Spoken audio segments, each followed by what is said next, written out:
and welcome to Business Matchmaker TV. Today, I am so proud and honoured to have and introduce my guest today. You will have heard of him. Without a shadow of a doubt, you'll know who I'm talking about. A renowned chef, author, and restaurateur. He's the CEO and executive chef of no less than five modern Indian restaurants, 4 in London, 1 in Oxford, and including his flagship restaurant, the Cinnamon Club, which is located in the beautiful Westminster Library. Allow me to introduce my guest today, Chef Vivek Singh. Welcome, Chef. How are you today? Payal, thank you very much. What an introduction. Thank you. It's a real pleasure to be here. Thank you so much for taking the time out. I know I appreciate how busy your schedule is. Our listeners today on the podcast on the YouTube channel will be used to seeing you, the regular on BBC, on Saturday Kitchen, on Celebrity Masterchef, and various events around the country, and including your restaurants. So the interview today we're conducting from one of your restaurants. Would you like to tell us where you are today? Right.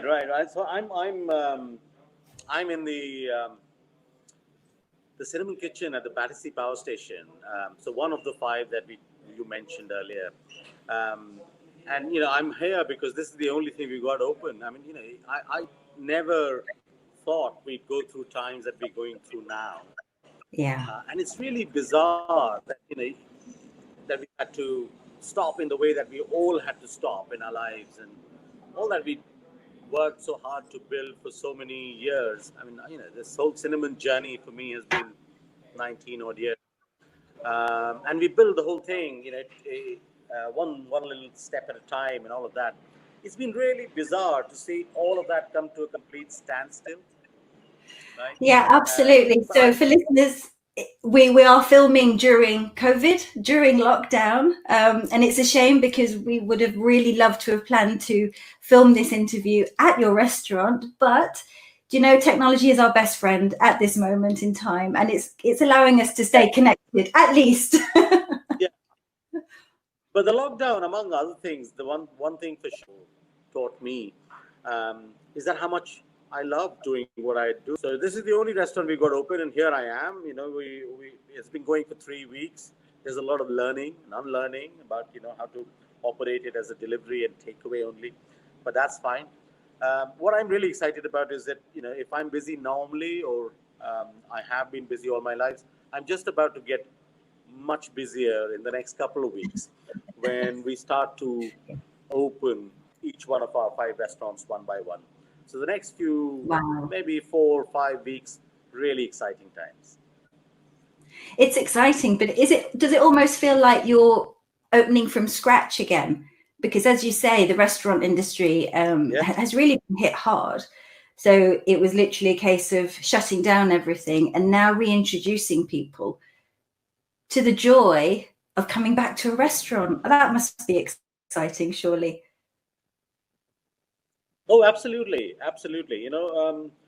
It could not have been harder. The last 3 months could not have been harder for the restaurant industry. Yeah. And certainly for restaurateurs and chefs and people who've been working very hard, non-stop for years together. For them to just, have so much time in hand and not a place of work to go to is not something that most of us are familiar with in our lives. But, if nothing else, what this time has taught us is that, the power of momentum and the power of,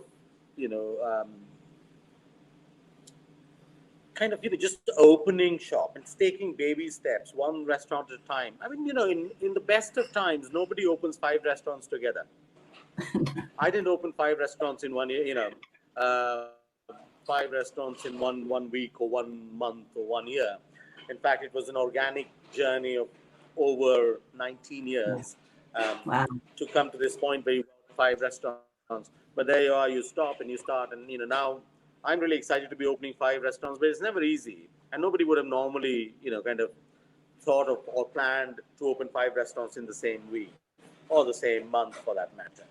But, that's fine. I think this time has also taught us all and our each one of us chefs and front of house people, we all kind of, it's given us an opportunity to really think and dig deep and see whether is this really the thing that we like and we love and we want to do for the rest of our lives, because it's given us an opportunity to evaluate our options, to reconnect with our values, our vision, our sense of purpose.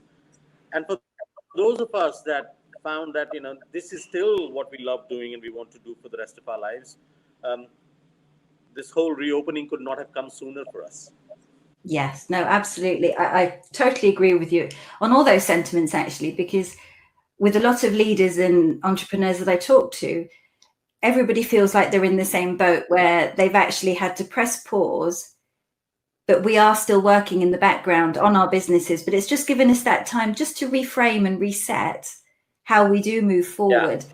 And I think we're going to learn a lot from it. I know I certainly have, where we can work smarter rather than harder, but we still deliver the same service and we still take pride in what we do.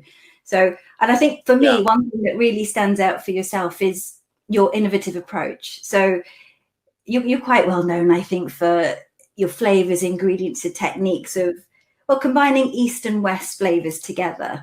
So where do your influences come from? Is it a childhood influence? Is it your earliest memory of maybe cooking with mom or dad, or where did your journey start? Yeah, I mean, look, in my own personal journey started in a really small colliery, a coal mining community in Bengal, in West Bengal. It was about 200 kilometers west of Calcutta, really, really small place. In fact, so small that I think that was the end of the road, that colliery. The road did not go anywhere further from there. So it wasn't, you couldn't have gone anywhere. That was the destination in its own place. But having been born and grown up in a very small community and coming from a very, very small town, and then having had the opportunity to work and live and study in different parts of the country and come across different experiences, I soon realized that life in many ways was like an onion. Every time you think you've seen all the layers, you discover that there is another layer, and there is another layer. And I also found that no matter where I went, I was forever the eternal outsider. Right. So it kind of gave me this context of wherever it was, whether it was traveling within India from a small town to a slightly larger town, or from a slightly larger town to a really big city, or from one city to another city, there was always a point of difference. And so it's something that came intuitively to me, to be able to assess what common grounds were there, or what common grounds could one find, right, in the new scenario that I found myself, whether it was railways, or whether it was a Christian school, or whether it was traveling to Mumbai and living in with a Maharashtrian family, or just going to college in Delhi. You learn how to, when you negotiate differences, you also learn how to find a common ground, and that ability to connect the best of both worlds is probably my gift from there. So what I like to do is I like to come here and it's a traveling halfway across the planet, and having been trained in India with Indian food, I didn't want to just come and speak the language that I learned growing up, as far as the culinary language is concerned. It was very important for me to be able to find happy common ground, and I suppose that is where the whole basis of bringing together the best of both worlds comes into play. So we celebrate Indian tradition and techniques and Indian spicing, but we also celebrate the finest quality seasonal British produce that money can buy. And in doing that, we are able to bring together the best of both worlds. And long may it continue. It's a perfect match, though, isn't it? It's a perfect match. And I think, if I'm right, I think Indian food is still the favorite food of the nation. And I think when you've got such inspirational chefs like yourself, where bringing it together, it just works as well, and it's exciting. So have you created anything new during this lockdown period? Is there anything that you can share?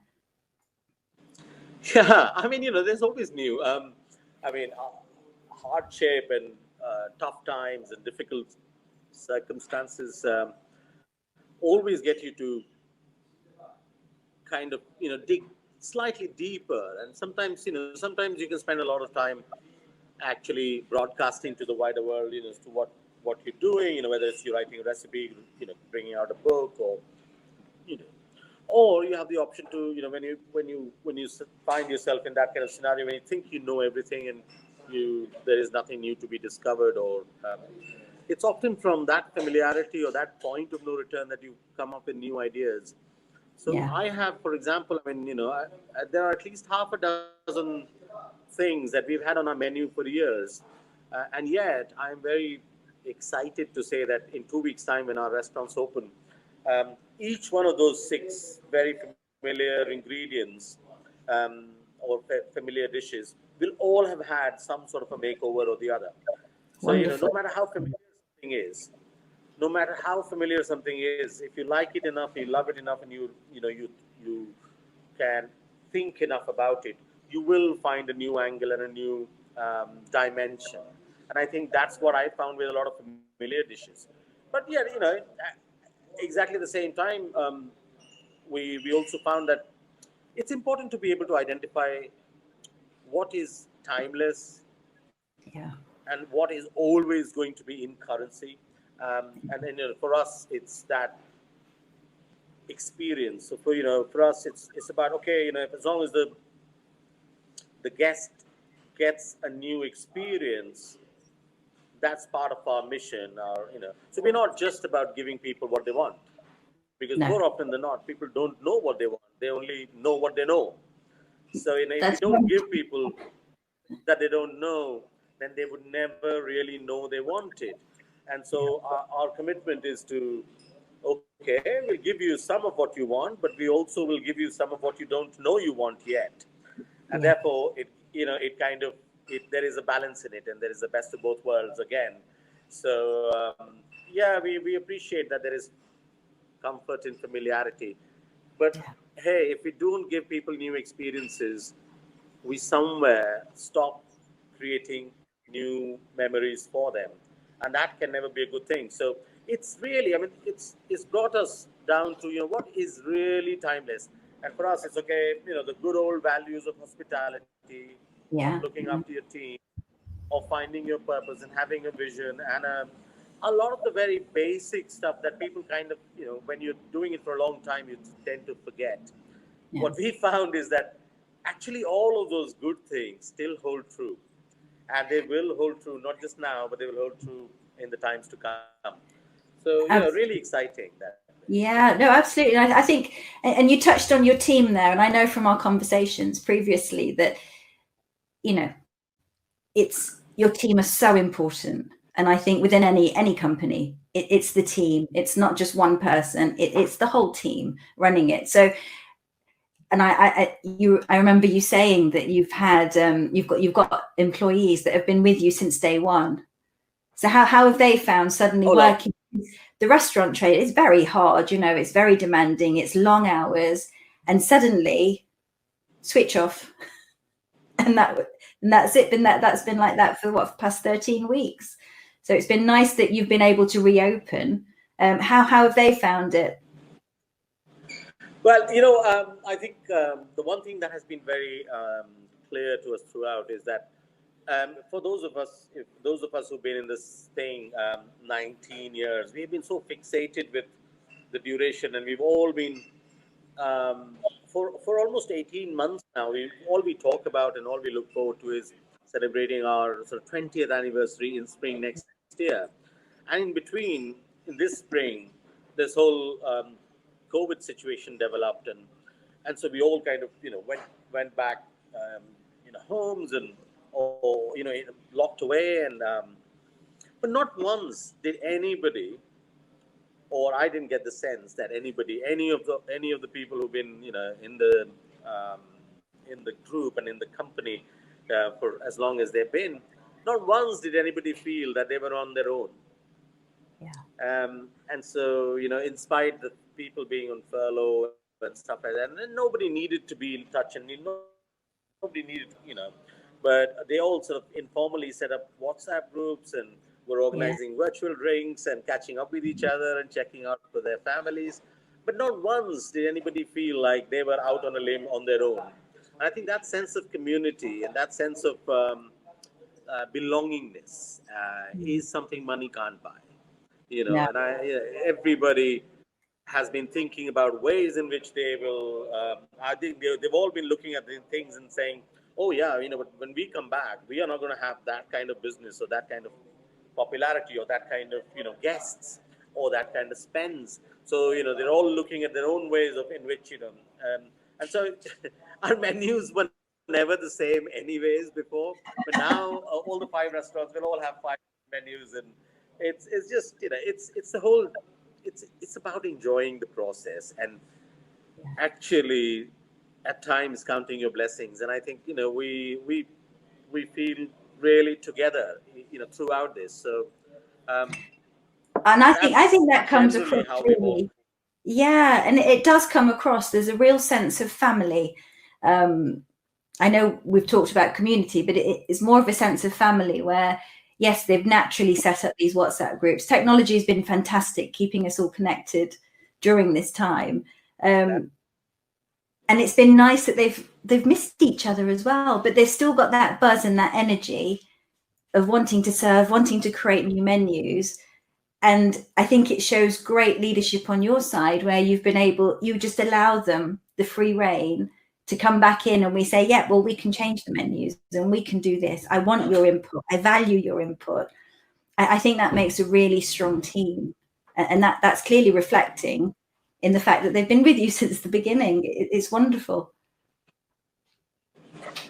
Yeah. You're right. So, I think, like I said, this has given me an opportunity to really reevaluate, reimagine, reconnect, and I'm delighted that majority of our teams still love what they do, and actually some of them have actually said, look, we've been together 20 years or close to 20 years. This 2-3 months is going to be a blip in the bigger scheme of things. So totally. I think that optimism and that. Yeah, it's definitely just a blip, but it's a positive blip if we take it in the terms of a business sense and how we're going to grow and where this is going to take us. So my question, and I do believe, Chef, you might have answered it already, but what makes you get up and go to work every morning? Is it the same determination now that we had in pre-lockdown? Yeah, I think so. The reasons for what I do, or I have done for the last 20 years, or maybe even more actually, now 30 odd years, the reasons at the core of it are still the same. It's still about hospitality. It's still about, looking after people, giving them a good time. It's still the same in terms of when it comes to food. It's about a new way of looking at it, giving people both challenges as well as, new things, new experiences, and the same values that I had for teams or the loyalty or the commitment or the sense of camaraderie and community. So it's still very much the same. And the blip here might have been the 2 months or something saying, is all of that still relevant? And is it going to be relevant in the world going forward? And actually, I find that in a COVID or not, and social distancing or not, I think the very ethos, the very central core of hospitality and warmth and looking after people and creating opportunity and creating employment and so on and so forth, and sharing knowledge and experience, all of that is still going to be relevant after as it was before. So and that's a huge thing that all of a sudden you don't find yourself completely irrelevant to the industry or the scope. So I think the reasons for coming up and going to work are still pretty much the same, and the optimism too. I think that's so good to hear, and I think it's really important. And I think almost in a positive way, COVID has brought a sense of community back, where people are caring about each other and having those conversations where maybe they didn't know their street of neighbours before COVID happened, but now they do, which is really, really good. I mean, we were introduced by our good friend Parveen Ashraf, the Spice Queen, and her basis is always cooking with love, and that needs to come through. And I think that genuinely shines through with what you're saying as well, that you have a passion for what you do, and you want your customers and clients to walk through the door and feel valued and have an experience. So what do you think that Correct. makes the experience different? What would you say is your key differentiating factor that would allow people to say, oh wow, I'm going to go back to the Cinnamon Club? Yeah, I mean, I think it's a combination of things. You know, what is really important is that, you know, people often go out to restaurants and order what they think they like, or an ingredient they like, or whatever. But a few months down the line, people don't remember any of that. You know, you ask people what they ate when they went to a restaurant, and very few occasions people will remember it in some great detail.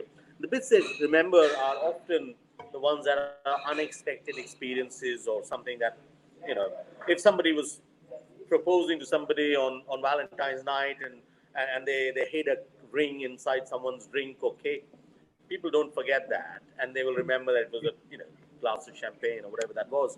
Yeah. That's different. But on a day-to-day level, day-to-day basis, people don't remember what they ate or what they drank or what they ordered. I think what they remember, more importantly, than what they ate or consumed, or the amount they paid, more than that they remember is how they were made to feel. You know, whether it's hospitality or whatever. They certainly remember the setting, and even more than that, what they remember is the company that they were in. Yeah.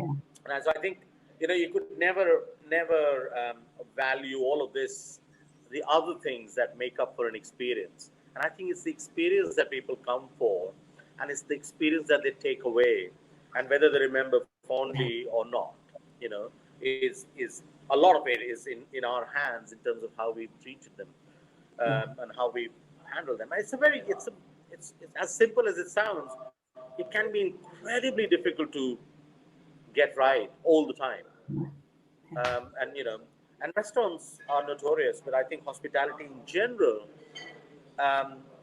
gets it wrong a lot of times. But I think the most important thing is it's not about not making mistakes, because no matter how hard you train and how great your values are, there will be times when people will get this wrong. Yeah.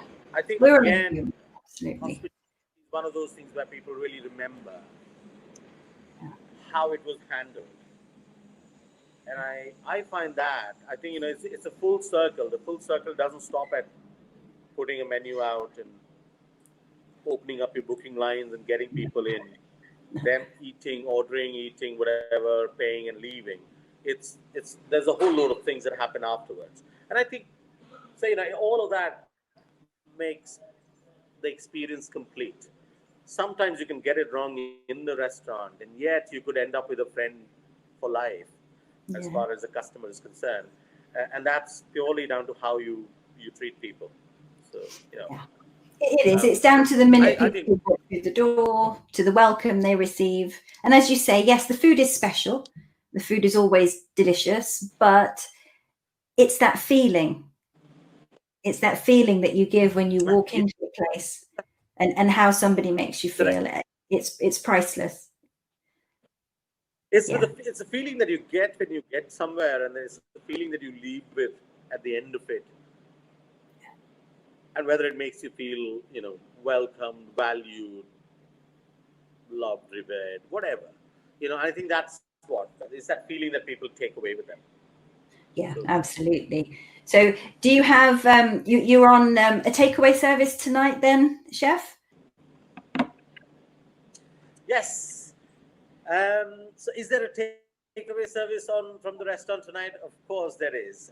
In fact, it's been one hell of a learning curve, you know, and obviously a lot of unlearning as well. just learning about, about adapting into this new world that we find ourselves in, where next week we'll be welcoming guests with masks on and hopefully getting them to sanitize their hands when they come in.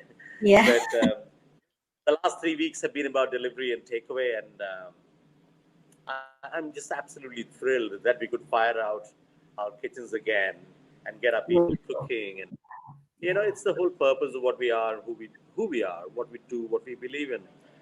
And I absolutely love the response we've had on our delivery and takeaway.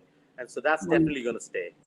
Wonderful, wonderful. There you see, you've adapted to something new when we come out of this situation, which it's brilliant. You adapted the business again. Chef, I would like to thank you so much for taking the time out today to join me on this interview on Business Matchmaker TV. It has been an absolute pleasure. And as soon as we're allowed to, we will be definitely visiting the restaurant. We will be looking forward to that. Absolutely. Thank you so much. Thank you.